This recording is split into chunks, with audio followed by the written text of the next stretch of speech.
Here's the latest audio research news from the transmitter. About faces in U.S. federal science funding put neuroscientists on edge. By Angie Voiles Ascom.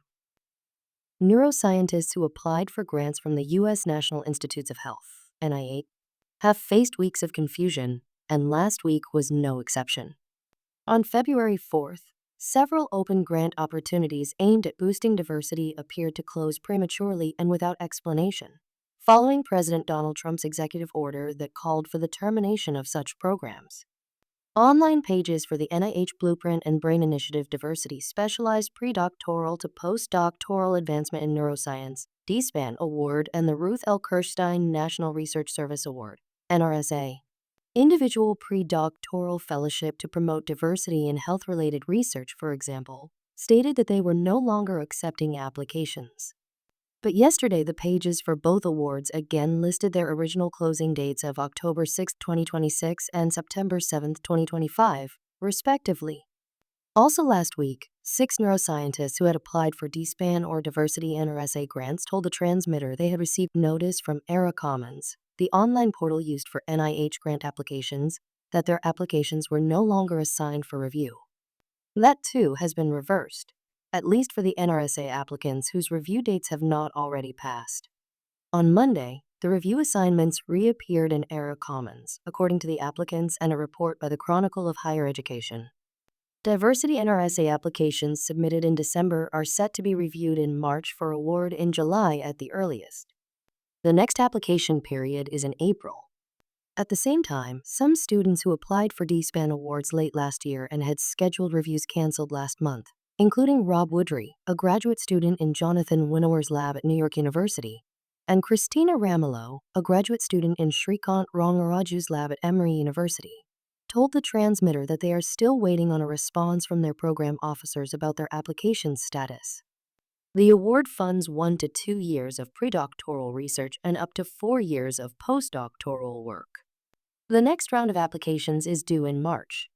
With the multiple flip-flops in plans, it's hard to know what's real, says Josh Dubnau, professor in anesthesiology and in neurobiology and behavior at Stony Brook University, who has an NIH grant up for renewal this year. It now appears as if some of those previously pulled diversity grant applications, including diversity NRSAs, will be reviewed, says Jeffrey Weiner, professor of translational neuroscience at Wake Forest University School of Medicine, who is scheduled to review grants for an NIH study section later this month, and adds that he is not speaking as a representative of his university. Still, Weiner says there is no guarantee that those applications will be funded, even if they score highly on their reviews. There's a council that has to meet to approve all of this, and grants can't be funded really without council approval, he says. The February council meetings for the National Institute on Alcohol Abuse and Alcoholism and the National Institute of Neurological Disorders and Stroke, for example, were canceled or postponed, respectively, in the wake of the Trump administration's freeze on all NIH meetings. It remains unclear if the scheduled NRSA study sections will also be canceled, like those for DSPAN were. The NIH press office did not respond to email or phone requests from the transmitter for comment. NIH officers have been instructed to not proactively contact applicants, according to a memo that an NIH official sent last week to NIH staff, and that an anonymous NIH staff member shared with the transmitter. If applicants contact officers to inquire about the status of their application, officers should tell them to await automated notification from Era Commons, the memo says.